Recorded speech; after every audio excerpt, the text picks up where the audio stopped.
Why are you doing that? You just shot that at me, and you shot it at another guy. Frightening moments in Thornhill. A man is in custody after bringing a nail gun to a demonstration in the city. Good evening. The incident happened on the fringes of a protest against a real estate event hosted by the Home in Israel Real Estate Group. Police say no one was injured, and so far there has been no word on any charges. CTV's John Woodward has been following this story and joins us now live with the latest. John. Natalie, we interviewed one of the protesters who was hit by that nail gun. He showed us how it impacted him and how he feared for his life. 2 shots sparking terror at a protest in Thornhill Sunday morning, not from a firearm, but a nail gun carried by this man who pointed it at pro-Palestinian protesters outside several synagogues on Clark Avenue West. Why are you doing that? You just shot that at me, and you shot it at another guy. Multiple videos circulating among protesters and obtained by CTV News show him pushing at least one away. Then he appears to be about to box another, an elderly woman. Call the cops! The whole interaction takes about a minute before he jumps back in his SUV. I thought it was a real gun. I thought that my life, was going to be over in that moment. This protester, who didn't want to appear on camera, showed us 2 holes in his jacket where he said the nail gun pierced. Blocked, he said, by a battery pack he had in his pocket. Both of the shots hit me here. It didn't pierce through. Other video shows York Regional Police arresting the man.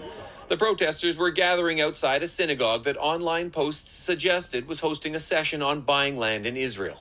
Protesters claimed the land for sale included plots in the West Bank, though CTV News could not verify that claim. By allowing this event to happen here in Canada, you are aiding and furthering the occupation and expanding illegal Israeli settlements and furthering the displacement of Palestinians. On Saturday night, protesters targeted a meeting between Prime Minister Justin Trudeau and his Italian counterpart, Giorgia Meloni.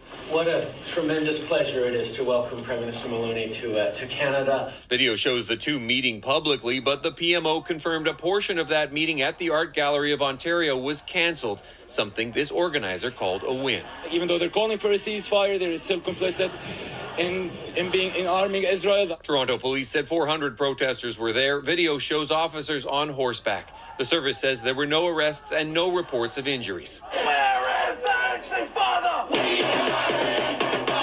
More protests in Toronto continued Sunday, blocking University Avenue as they called for a ceasefire in a war that began with the October 7th attacks by Hamas, which killed over 1,000 Israelis and took hundreds hostage. Now, the Palestinian Health Authority says over 30,000 Palestinians have died in Israel's invasion.